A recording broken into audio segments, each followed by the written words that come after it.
Well, the BAFTA nominations are out and 2 stars are leading the Australian chart. Yes, for more, we're joined by our entertainment editor, Peter Ford. Hey, Pete. Of course, we're talking about Rose Byrne and Jacob Elordi. Yeah, of course we are. And the BAFTA Awards, of course, are the British Academy Film Television Awards. Coming up before the Oscars, Feb 23 they take place, 23 our date.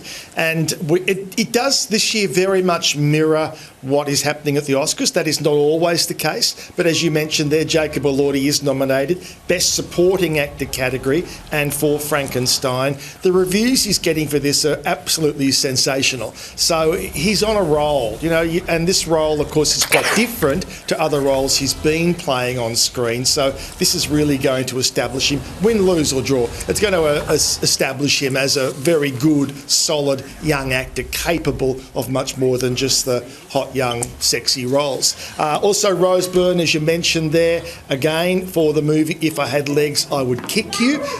What may be working against her in the weeks to come is this is a very small budget movie, and because of that, you don't have a big marketing budget to kind of get out there and hype it all up, which the big studios do have. So you can be guaranteed Rose will make herself very available for lots of chat shows, because that is another way of doing it in a cheaper way, if you like, if you don't have the budget.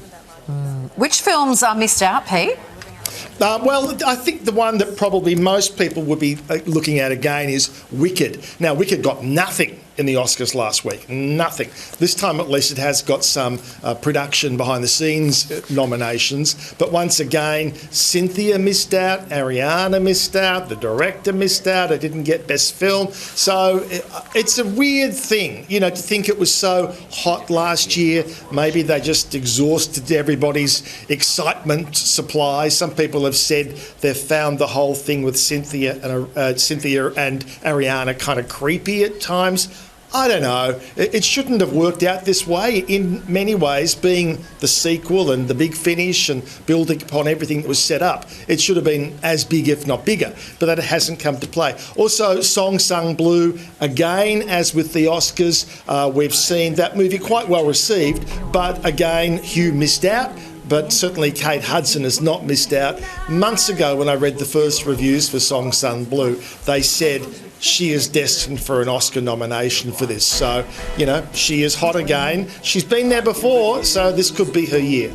OK, Pete. Now, Brooklyn Beckham has reportedly been offered a big payday.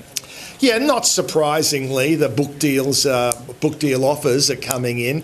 Whether they're going to go down that path or not remains to be seen. Yesterday, they showed us this video, and obviously they wanted us to know that they are blissfully happy and having a wonderful life. So, do you do the book or not? You know, in some cases you think, yeah, they need the money, and the money would be into the millions. I mean, this is not unlike a scenario of Spare, with Prince Harry taking the book deal and doing the job, the hatchet job, some would say. So in this case also, you don't have real monetary worries, because obviously Nicola's family are very well to do, but they may want to stand on their own 2 feet, and they may think this is some way to make a lot of fast cash. And you would think, just given what he was happy to reveal last week, or claim at least last week, and for getting no monetary return for that, if he's got a couple of $1 million on the table, he might be willing to offer a whole lot more. Well, you know, if they don't want the millions to write it, then Kylie and I will take the millions to write it, because I've been following this very closely. Very closely. I feel like I've got enough information. For at least 10 chapters. At least. There's an epic sequel in the works, Pete. We're talking film here. Yeah, Dirty Dancing. Now, it's heading on for 40 years ago, and the big news is Jennifer Grey is attached to it. Some people say, you know, didn't I know that? Yeah, you did actually, because about 4 years ago she first talked about this, but she felt it wasn't quite right. And now she has said in a statement that I feel all the elements are there and we're moving full steam ahead later this year. Now, how do you do this? Sequels can be tricky.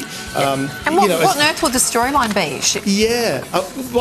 My instant thought was she must be turning up back in the Catskills at the hotel, but this time around she's got her grandkids with her, and that's the reality. I mean, she's heading towards 66, and of course the other elephant in the room is we don't have Patrick Swayze anymore. So my gut feeling is this might turn out to be somewhat more of a kind of big cameo role where there are other younger people who are going to play out a love story and dance but I could be wrong. So it is happening though. So it's been a huge franchise. You know, it's one of those shows that people love. They rewatch it all the time. It spawned a very successful stage show, which actually opened, had its world premiere here in Melbourne. It still goes around the world. Even a reality TV show, Seven did it about 6 years ago, called The Real Dirty Dancing. That's right. So it's a great franchise, and it's coming back to the screens.